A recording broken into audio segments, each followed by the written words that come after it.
What's going on, everyone? Thanks for tuning in to another episode of the Ducks Dish podcast.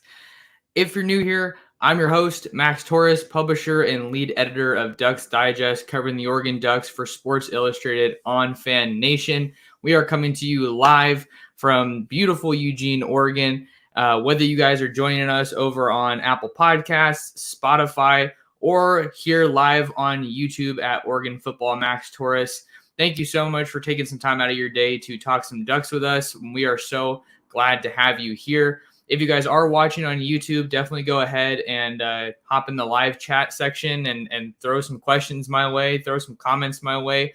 Just want to know what's on your guys' mind. We're going to talk about, in this episode of the podcast, we're going to be talking about the 6 Ducks that got invited to the NFL Combine. That is the second most in the Pac-12. We're also going to be talking a little bit here off the top about women's hoops and their game today against Washington State. I also want to get into some more big picture kind of thinking with regard to Oregon's NFL image with regard to, kind of how that factors into where the Ducks stand compared to a lot of other big-time programs like Alabama, Georgia, who the Ducks are playing next year, and all kinds of things like that. So before we get into all that, just to ask a quick favor, you guys to go ahead and subscribe to the channel. That's a tremendous help, and go ahead and share the show.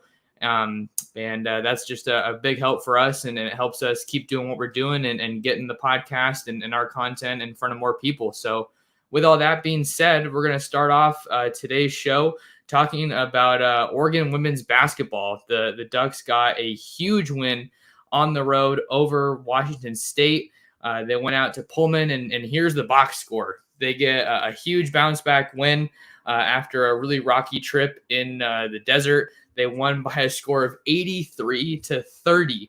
So an absolute beatdown for the Ducks. Just some notes here on kind of what happened in this one over out there on the Palouse. The Ducks built a lead of 21-2. 8 minutes into this one, and they hit 9 of their first 12 shots. So they really got things going offensively and got into a groove there.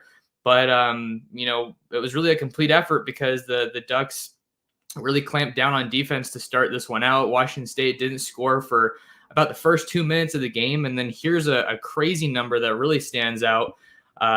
Washington State shot just 17.5% from the field the entire game. And they only made 11 total shots, as you can see there on your screen if you're looking at the stats that I'm sharing here. And the Ducks only allowed 30 points, which is pretty insane. And that's the second fewest points allowed in school history. Just some other notables here. 3 Ducks were able to score in double figures. You have India Rogers with 17 points. Knocking down 3 3-point shots and adding 6 rebounds and 3 assists in 27 minutes of action. Tahina Paopao with 14 points, 2 for 6 from the 3-point range, and also adding 6 boards and 4 assists of her own. And we also had Sedona Prince, who was back in the starting lineup today with Niara Sabali not playing. She was unavailable in this game. So Prince back in the starting lineup is certainly something to, of note. So 12 points for Prince on 5 of 6 shooting. And she also added 8 rebounds. So I think it was overall just a great showing by the Ducks, and really good for them to get back in the win column with how, that road trip to Arizona went. Definitely some ugly games there, but important to bounce back there and get back in the win column. Up next for the Ducks, the women's basketball team is going to be heading to Corvallis, just about 40 minutes away from us here in Eugene. I'll be there, as well as our photographer, Scott Bolt. So make sure you guys stay tuned into Ducks Digest and follow us on all our social medias.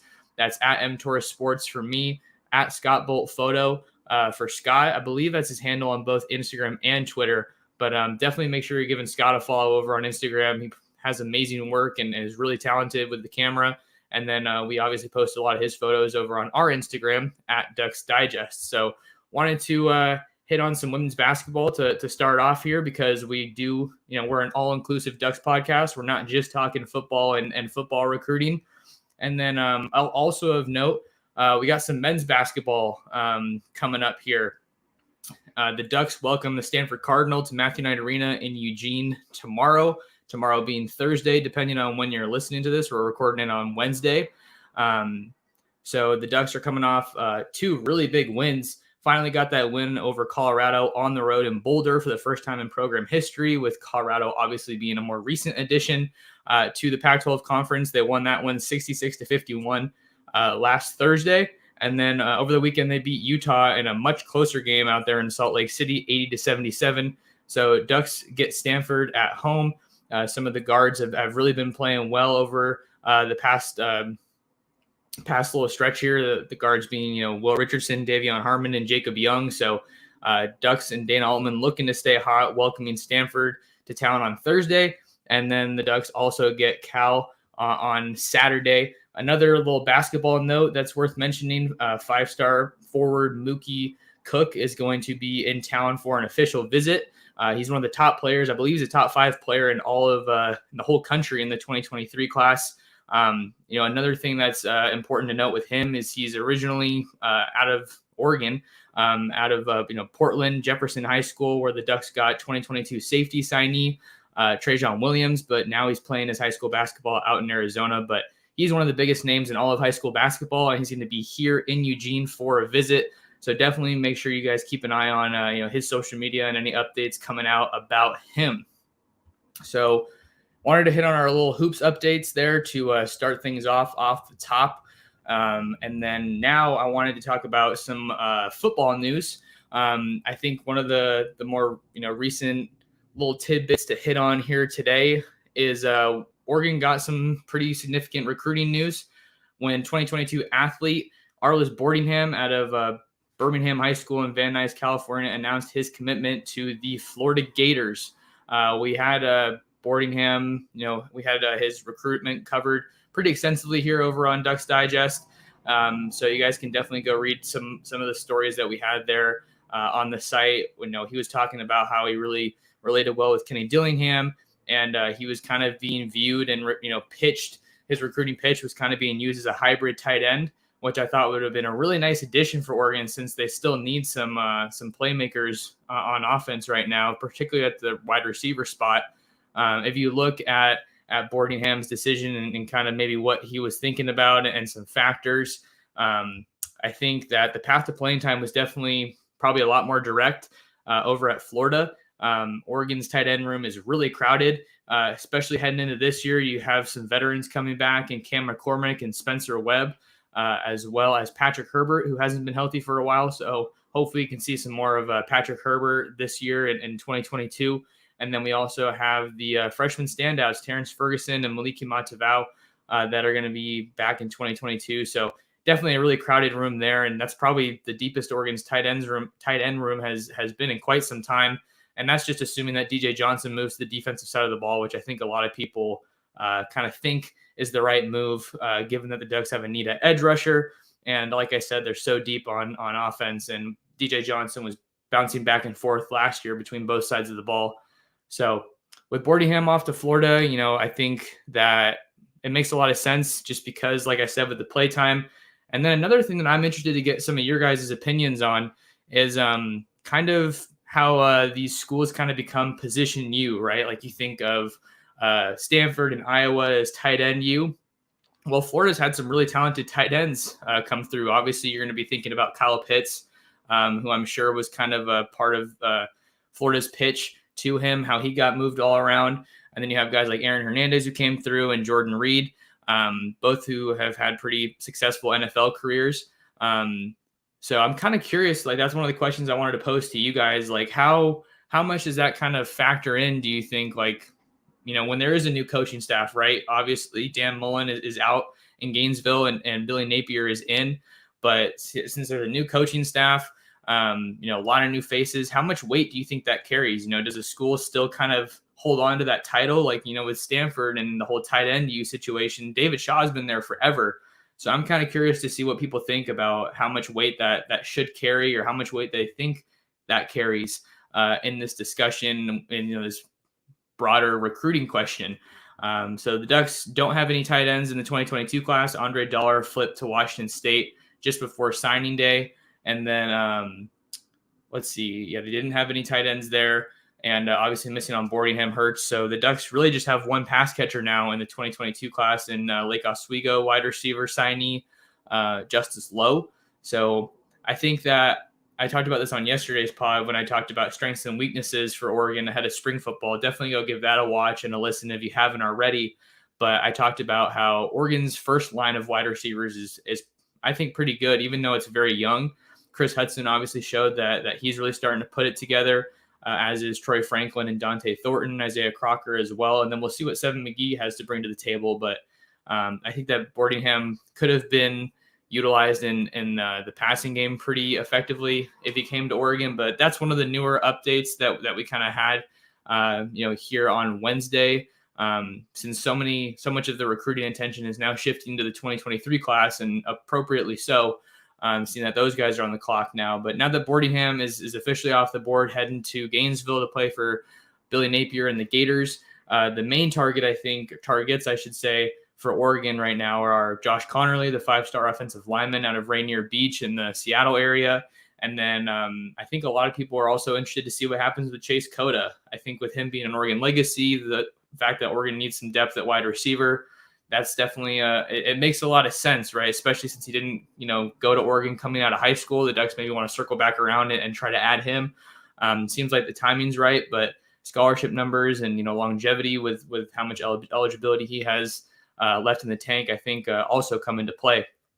So that's kind of our little recruiting update for today's episode of the podcast.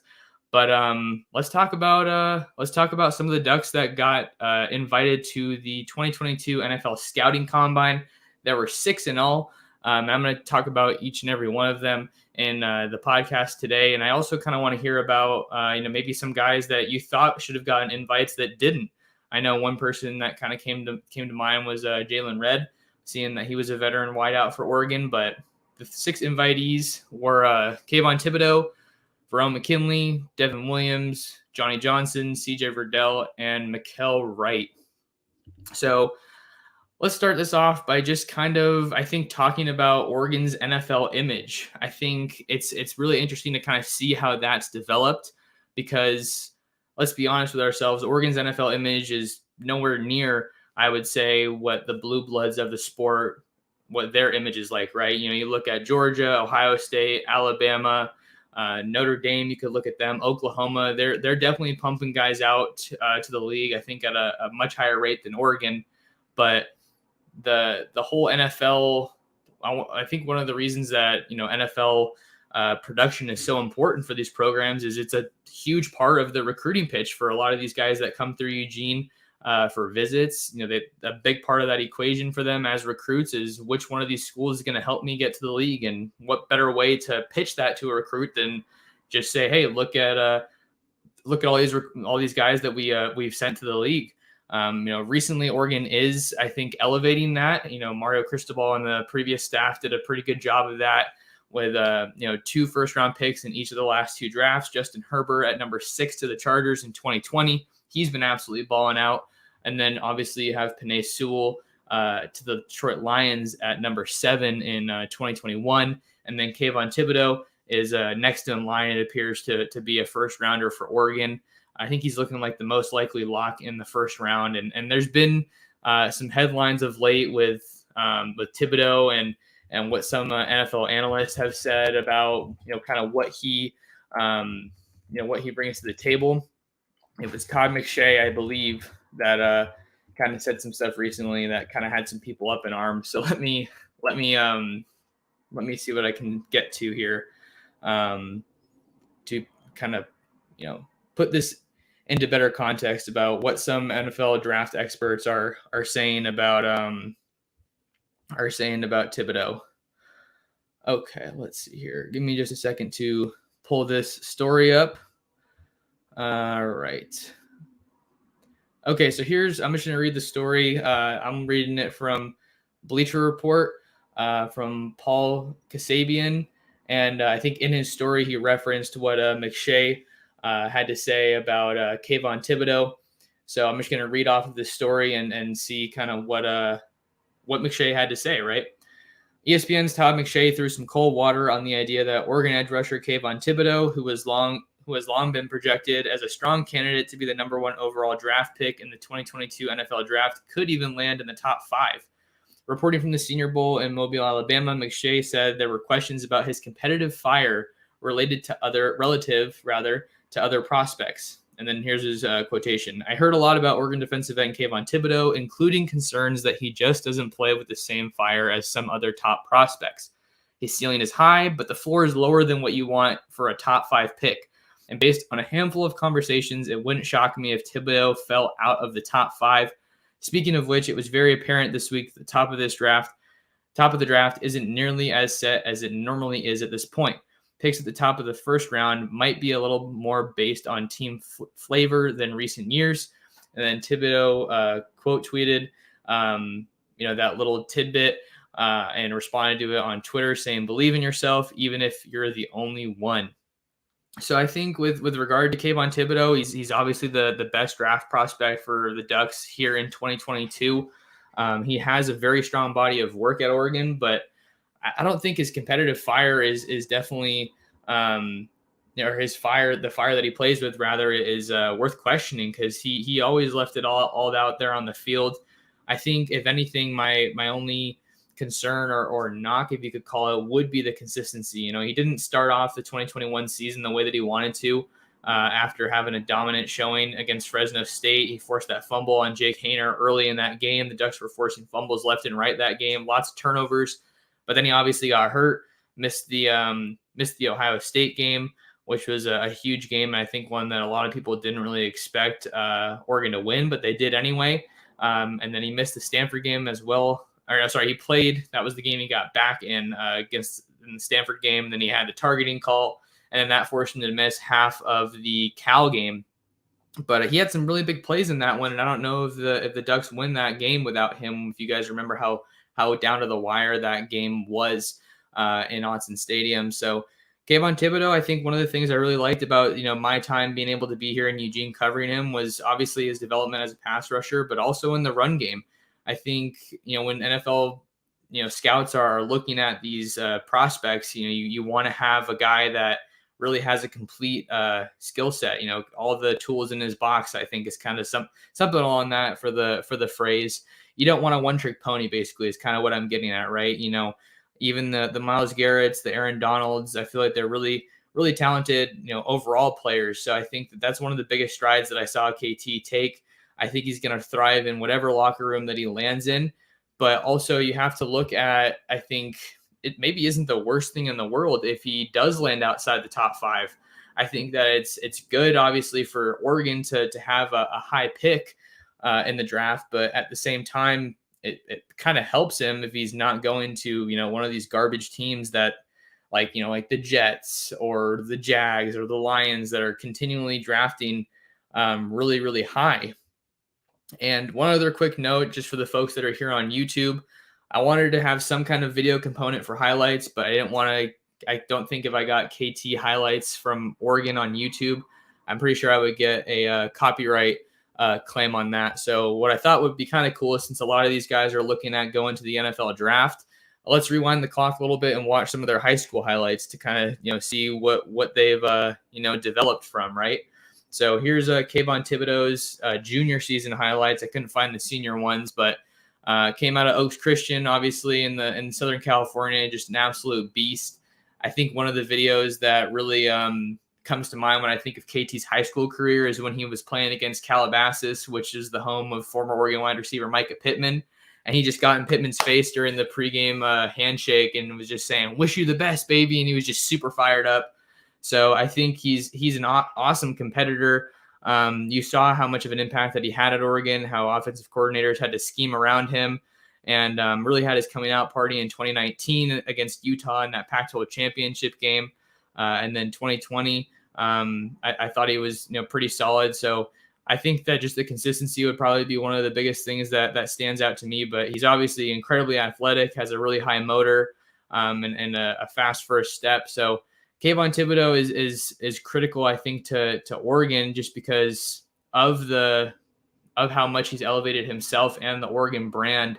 The success that he had at Oregon, I think, is going to be is going to be used for years to come. When they're looking for that next edge rusher, the coaching staff's going to be saying, come be the next Kayvon Thibodeaux for us here in Eugene.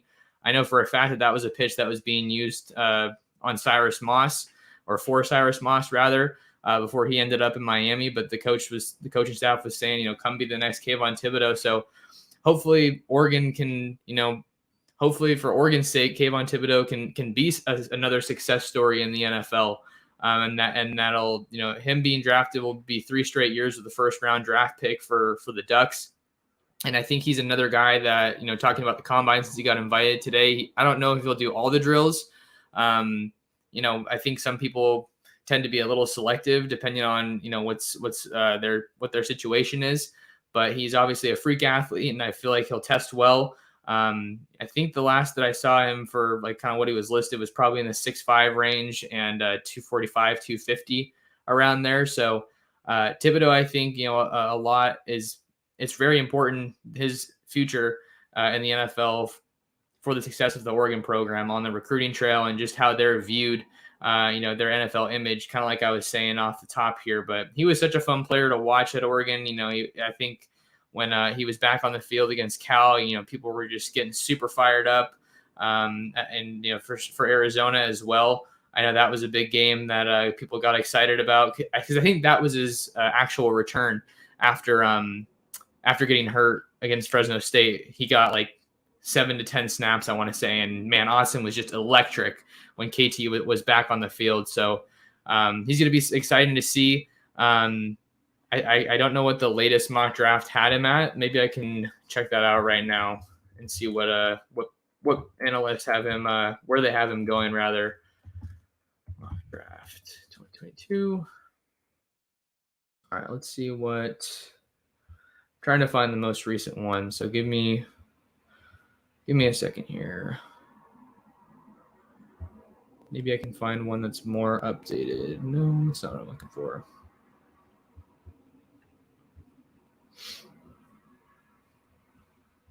Okay, I'm looking at. No, I don't want to look there. Hold on. Let me see. Draft, NFL draft. Let's see if we can find combine invites, draft risers.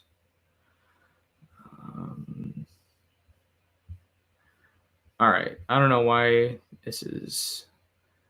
Okay, mock draft predictions for top prospects. This is from Christopher Knox on February 9th. So today, let's see where they have Kayvon Thibodeaux going. So the most recent one that I was able to find has Kayvon Thibodeaux going at number 2 to the Detroit Lions, and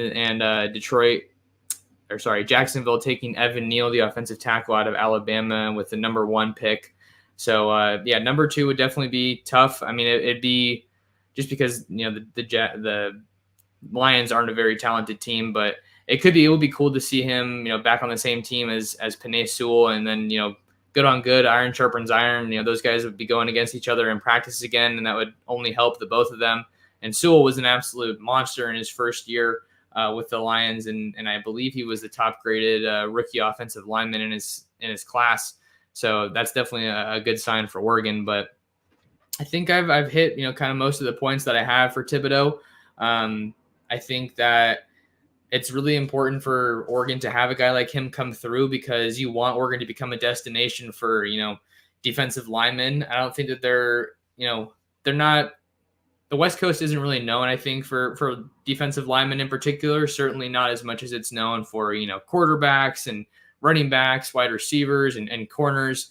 But having a guy that was the number 1 recruit in his class, I believe, on the ESPN rankings, he came to Oregon, and he was a really big success, and is from everything that we've seen gonna go really highly in the draft. So it's another success story for Oregon that they're hopefully going to be able to use to recruit these top tier players moving forward. So that was Kayvon Thibodeaux. And now I want to pull up some highlights for the next guy that I want to talk about that got invited to the draft.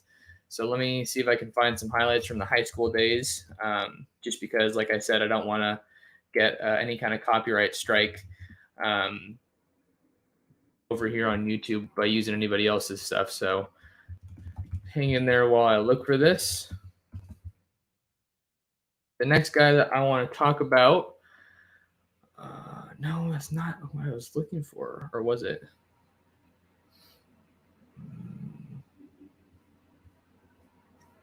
Sorry, folks. We want to talk about Verone McKinley. I think he's a guy that I'm super excited about in the draft just because of how strong of a season that he had. Now I'm just trying to see some other notes here so that I can make sure I'm pulling up the right video. Okay.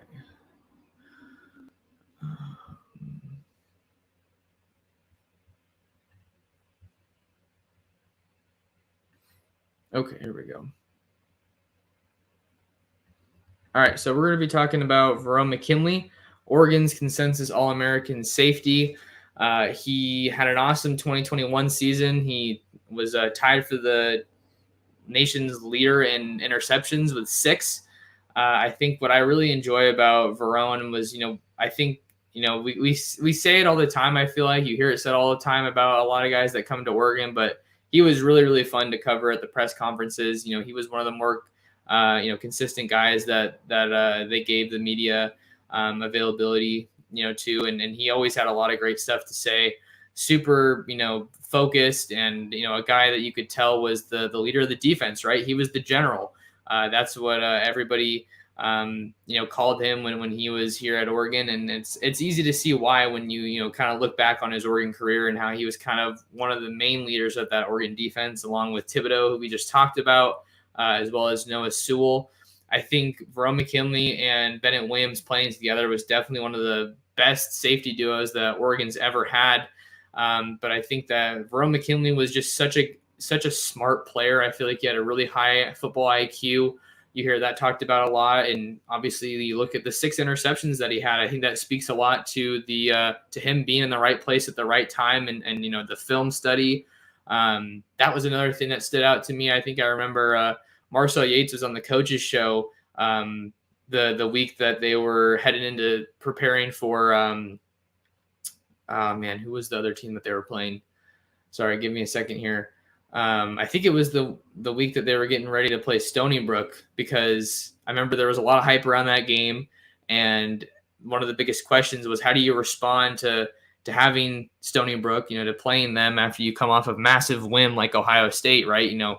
You can't just slip up, which the Ducks blew them out, but we know how many close games they played in last year that they really shouldn't have. They didn't have any case being in some of those close games. And I brought up that game because Marcel Yates, who was coaching the safeties last year, and now he's over at Texas Tech with Tim DeRuyter, who is the new DC there.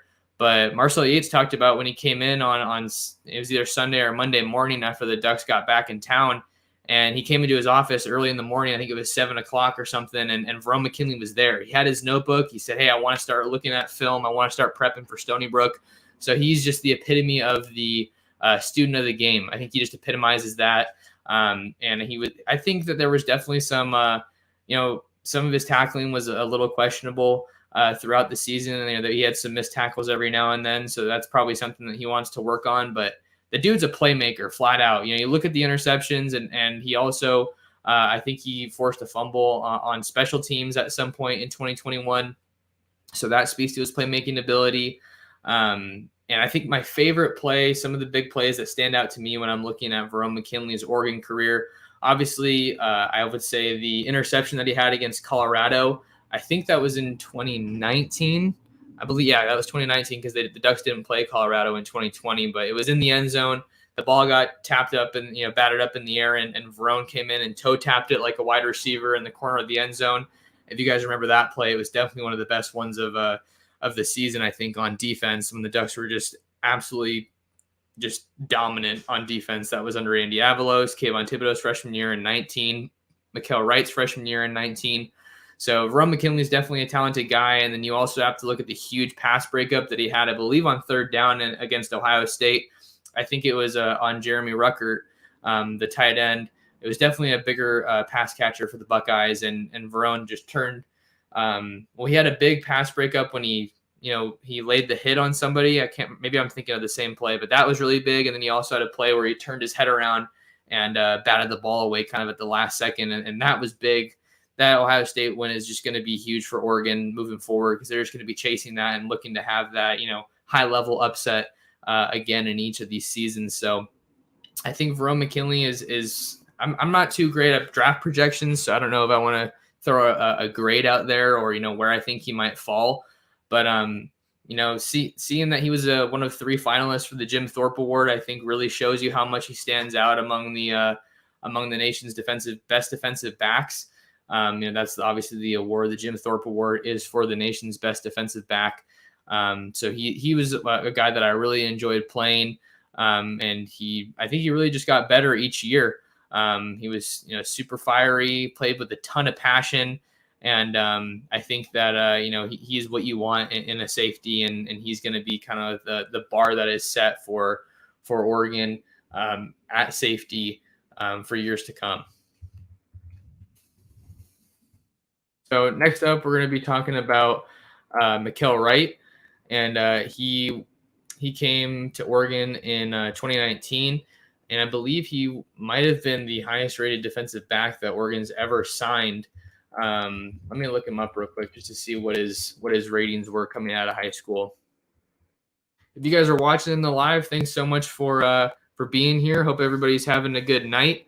We're about halfway through the stream, looking to go about an hour tonight, talking about the 6 NFL Combine invites from Oregon. Just got wrapped up talking about Verone McKinley, and now we're talking about Mikhail Wright, the cornerback out of Southern California. So I got his profile up here now. He on 247 in the 2019 class, he was rated a 4-star prospect, and the number 4 corner in the country, and the number 41 prospect in the entire country, rated a .9783. So definitely one of the highest rated defenders to commit to Oregon. And he made an immediate impact during his time at Oregon, right? It wasn't necessarily so much on in the secondary right away, but he also did a lot of great stuff for Oregon on special teams, which I think is definitely noteworthy. And I think I see, a similar role maybe in the making with Jalil Lawrence, Jalil Tucker, those guys. So I got some high school highlights for Mikhail Wright here, just as we kind of rewind the clock and look at some of these high school highlights as these guys get ready to go off to the NFL. Mikhail was definitely one of the fastest guys that we've seen at Oregon in quite some time. I think he personally probably could have benefited from another season at Oregon, just because I think he wasn't as consistent as he wanted to be. And also, I just mean his departure definitely leaves a hole for Oregon. In the secondary. I think that's another thing we can kind of talk about in this conversation, is how big some of these losses are for Oregon with these guys heading to the league. Verone McKinley is definitely big, as well as Mikhail Wright's departure. It just leaves a lot of youth that is going to be relied on now in the secondary. The Ducks added Christian Gonzalez, the Colorado transfer. I think he's probably going to be in a great position to be an immediate contributor for Oregon and kind of give them that veteran presence. But Mikhail Wright was electric as a returner. I think that his freshman year, he had 2 kickoff returns for touchdowns. You think about that USC game. I think that was huge when he threw up the fight on, being a Southern California guy, and when he when he returned that for a touchdown and playing for the Ducks, and Oregon had really just blitzed Southern California in that 2019 recruiting class. It was just it was just awesome to see that happen, because it was kind of just a mark of dominance for the Ducks against USC. And then he had another kickoff return for a touchdown against Oregon State. So yeah, Mikhail Wright was definitely one of the better cornerbacks that have come through Oregon recently. And Oregon's definitely getting a strong NFL image and I think reputation for developing defensive backs now. The Pac-12 was, pretty much always been viewed as a pretty pass-heavy league, and now I think Oregon's definitely cementing themselves as one of the better producers of defensive back talent. In the Pac-12. So you obviously have Mikhail Wright, who I'm pretty certain is going to get drafted. I don't know how high, just because he didn't have the best season. And in 2021, he did have that awesome pass breakup, the awesome interception against Arizona. We have some pretty cool pictures that Scott got of that. So you can go check that out over on our story on these 6 guys that got invited to the Combine. But that was really big. And I think that, you look at him, you look at Diamador Noor, who's playing on the 49ers, and Thomas Graham, who's with the Bears, Brady Breeze with the Titans, Javon Holland with the Dolphins. And the Ducks, like I said, they just keep putting out some really talented defensive backs. So Mikhail Wright is one of the more athletic defenders that we've seen come through Oregon in recent years, and I think that he's going to make an NFL team pretty happy. And I think maybe because he didn't have the best season in 2021, wasn't super consistent, I think he's a guy that might be a little bit of a sleeper in the draft. Maybe a team can kind of get him late, and he's a bit of a steal. So Mikhail Wright's definitely a playmaker, and I'm excited to see where he lands at the next level. So we're about halfway through now the guys that we're talking about, the 6 NFL draft, NFL combine invitees for the Ducks. Now let's switch over to the offensive side of the ball and talk about the remaining guys that we have here in Oregon's 2022 draft class. We're going to be talking about CJ Verdell, running back out of Mater Dei Catholic in Chula Vista. He was a Silver Pigskin winner his senior year, which I believe is awarded to the best running back in the San Diego area. Or maybe it's just Southern California. It's one of those two. But CJ Verdell, man, I mean, what can we say about him? He was definitely one of Oregon's best running backs. He definitely left a really good legacy, I think, for the running back position during his time at Oregon. He came out of high school in the 2017 class and got some really good play time as a freshman. Listed at 5'8", 211. He's definitely on the smaller side, but he definitely runs with a lot of power, a lot of explosion, and he had a lot of really big plays. He won our Ducks Digest Play of the Year for 2021 for his he was 70-plus yard touchdown run against Ohio State on the road in Columbus at the Shoe. That was just an electric play, and I think it really it really just feels like he left. It was a play that just shifted the complexion of the game. It really felt like Oregon was in total control there. So let's see. I'm sorry. He didn't play his first. He saw his most action coming out of high school in 2018. So he redshirted in 2017. But some of his final stats at Oregon: 37 total games, 542 carries for 2,929 yards. So just shy of 3,000. He unfortunately got hurt against Stanford in the 2021 season, finished with 27 rushing touchdowns. And then he added some production through the passing game as well, which I think is also really important when you're looking at what NFL scouts want at the next level, in addition to pass blocking as well. So Verdell added 58 catches over his 5-year career at Oregon, 58 catches for 610 receiving yards and 3 touchdowns through the air. So CJ Verdell was definitely one of the more consistent backs at Oregon. I think sometimes his vision was a little bit questionable, just trying to follow the offensive lineman. But in 2019, I mean, man, when the Ducks probably could and should have gone to the playoffs that year, but if you can't get the job done and more or less go undefeated in the Pac-12, then you're not putting yourself in a good spot. But in that 2019 year, I believe it was the 12-2 year when they last went to the Rose Bowl. When they went to the Rose Bowl in 2019, Justin Herbert's senior year, that offensive line was just absolutely dominant. And I feel like, at least once a week, you'd see CJ just bursting through massive holes that, Jake Hansen, Shane Lemieux, Penei Sewell were opening for him. And he's a guy who's super explosive. I think that he's shown that he has pretty good home run speed. I mean, I think he probably got caught from behind a couple times, but he had his fair share of really big explosive runs for sure. And I'm excited to see what Verdell can do. He's definitely a super strong runner, and he packs a pop with his running style. So I'm a little curious to see kind of where he goes in the draft, just because he was at Oregon for so long. And he does have, a lot of tread on his tires, and he did have some major injuries, unfortunately. So you got to think, just for NFL teams, that kind of presents a little bit of a red flag, if you will. But when CJ's healthy, man, he's a dude for sure, and he was definitely one of the best backs in the Pac-12 while he was here in Eugene at Oregon. Him and Travis Dye really held down that backfield and gave the Ducks a great 1-2 punch. You never had to worry about the running back position while he was here. Travis Dye is off to USC, and Verdell is hopefully off to the NFL here. A lot of Duck fans are hoping that he gets drafted. And I think it's so interesting to look at the running back room now because it's super open, I feel like. Byron Carbo might have the leg up from last year based on the production that he had. But it's up for the taking. I think I have Seven McGee. We'll see where I think the Ducks would be smart, and Kenny Dillingham would be smart to kind of move him around, both as a receiver out of the slot and as a running back. Jordan James, the 2022 running back signee that the Ducks flipped from Georgia. That was obviously a huge move for them.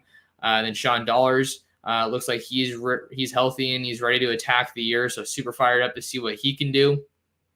And the talent's definitely there, even though it's maybe a little bit more unproven than it has been in the past. So that'll be something fun to watch for sure. CJ Verdell is the fourth guy that we're talking about out of these 6 combine invites that the Ducks received on Wednesday. So let's talk about our next guy that I think might be one of the most intriguing guys from Oregon in the draft, and that is wide receiver Devin Williams. Let me see if I can find his highlights first before I get into talking about him.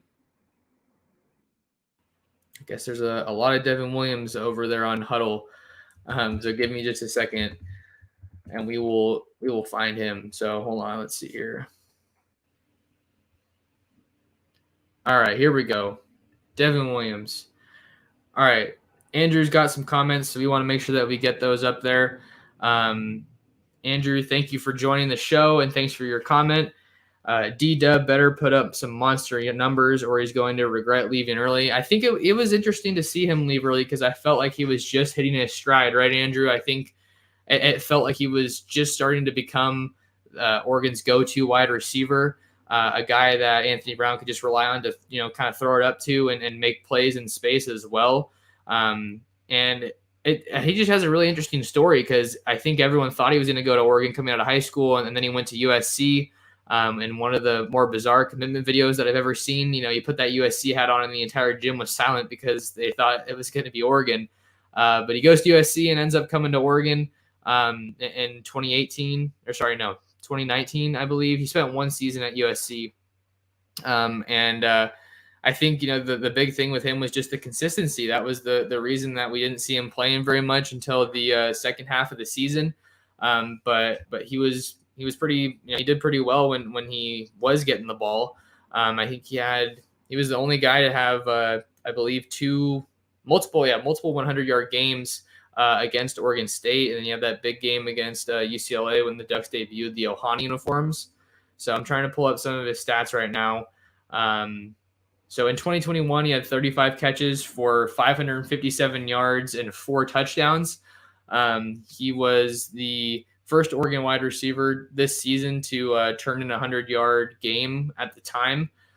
So obviously we saw how limited the passing attack was, but I think there was a lot of reason, I think, for him to come back. I think he would have been the undoubted number 1 wide receiver, but again, you'd have to, work with a new quarterback. Whoever starts next year is going to be a first-time Oregon starter. So you wonder how much that kind of played into the equation. But I think he's a guy that's going to test really, really well at the combine. He's listed at 6'5", 207. So hopefully he can run well. But he's got really long arms and he's just super, super athletic. So I think even though we didn't see as much of that production, Andrew, as some of these NFL guys would probably want, I think that he's certainly a guy that can make a case for being drafted here in this upcoming draft for 2022. And he's a guy that, like I said, I don't want to repeat myself too many times. I think he was really starting to just put it together for the Ducks in Eugene. So, I wish him the best, and he's going to be a guy to watch for sure. We'll have all the combine and draft coverage, obviously, over on Ducks Digest, but fun to talk about that now as well. Andrew also said, also as an Eagles fan, I'm praying the general falls to them in the third. He'd be an amazing safety.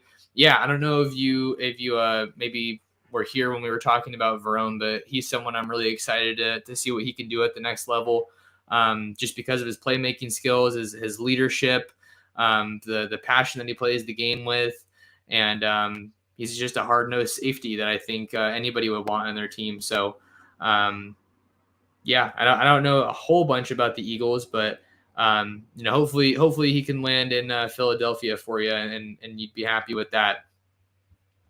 So we got one more guy that I want to talk about, and then maybe we could see if we have any other questions about Oregon football recruiting, hoops, whatever it is. Definitely want to put that call to action out there so you guys can ask your questions and get them answered. So let's see what our last guy, Johnny Johnson. Let's look at his high school highlights. I'm gonna rewind the clock again. All right, there's multiple Johnny Johnsons, so give me a second here while I look for him. Wow, that is the second person that I've. Oh, here we go. Maybe this is him. All right, here we go. Yes, Johnny Johnson. Let's see if we can get his senior highlights, because I'm just looking for the longest video here. All right, we might have to settle for his junior highlights, so bear with me here. Yeah, so Johnny Johnson, JJ3, one of Oregon's veteran wide receivers. Let me take a little sip of water here. I can't believe I haven't needed to take a drink for anything, and we're 47 minutes in now about. Johnny's a guy with a really interesting story. I think, for people who weren't aware, he was a former UNLV commit, but Oregon offered late in the recruiting process, and they instantly became contenders in his recruitment. And ultimately, he ended up obviously going to Oregon.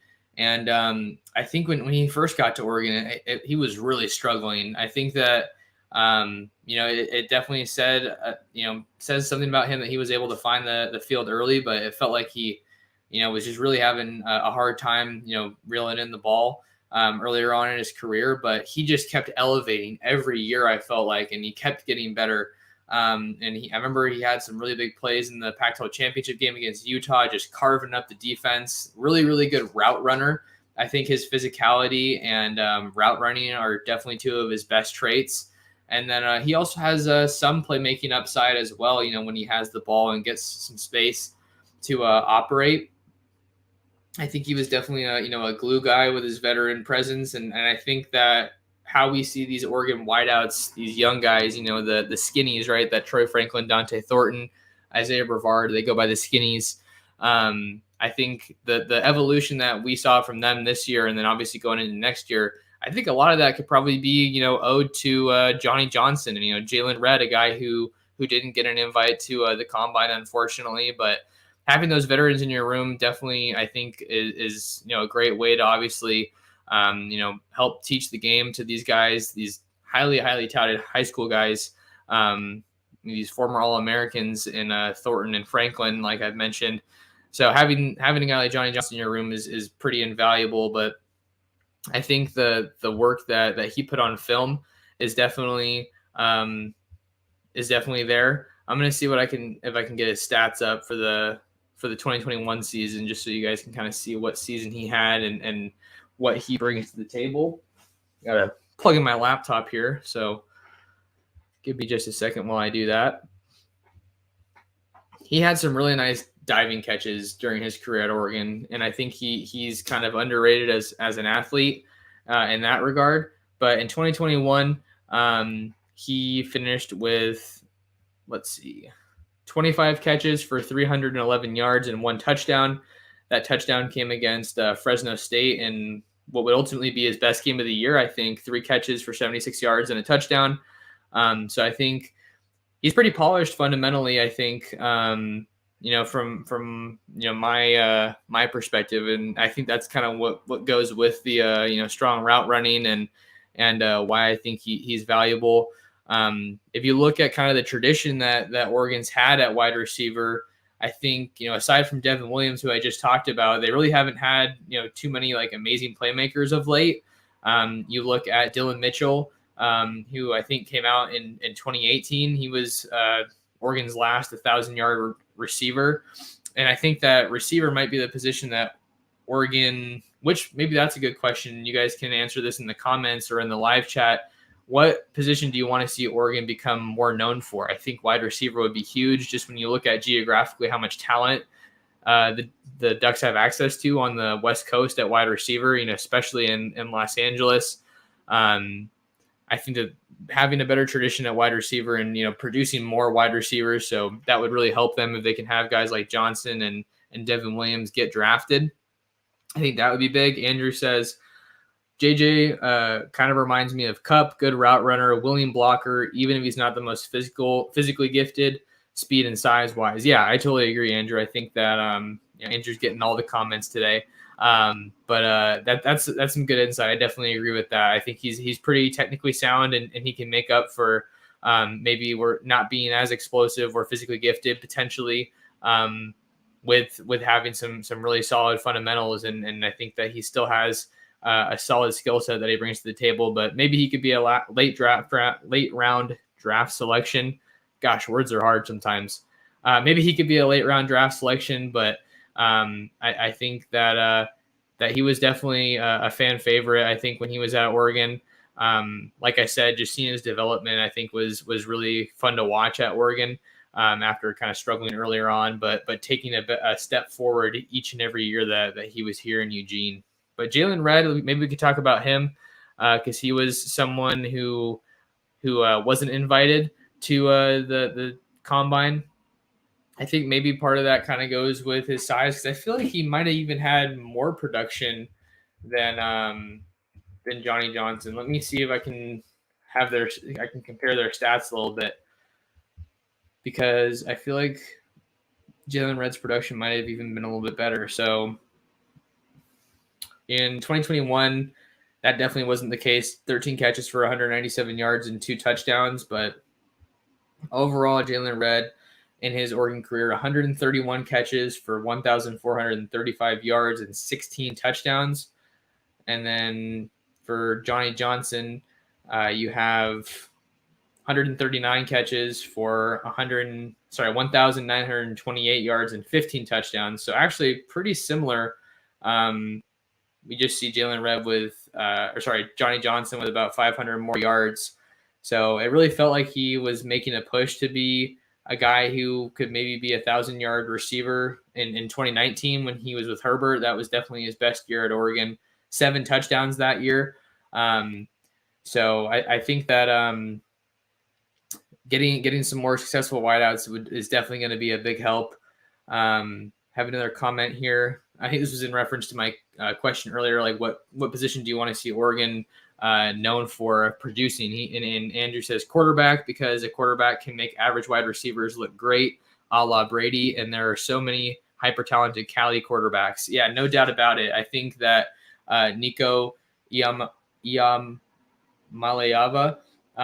hopefully I got that one right.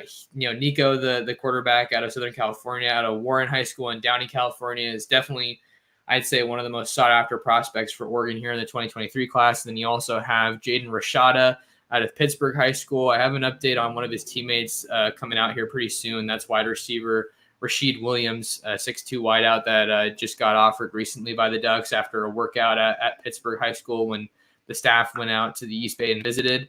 So maybe you could see those guys being a package deal, but I think those are some of the biggest targets for Oregon in the 2023 class, no doubt, especially with how heavy the defensive class is. In 2022, the defensive haul, I should say, it's a very defensive heavy class. You want to get some guys on board early here in the 2023 class on offense. Cornerback Cole Martin out of Basha High School in Chandler is already on that page, is already on board, I should say. So that's definitely a great guy to get involved early. And he's a guy that also adds a tremendous value in the return game. Just super electric and hard-hitting guy, explosive guy. So I'm excited to see him in an Oregon uniform. And I'm excited to see what other guys the Ducks can add in the 2023 class. Quarterback's obviously going to be really, really important. And I think that Arch Manning is kind of the recruiting domino that we're waiting to fall nationally. I think that once he has his school figured out, we're going to see a lot of other schools, make their decision, build their classes, and we'll see these other quarterbacks find their schools. A lot of quarterbacks, I think they want to take their official visits as soon as they can. So those open up in the spring.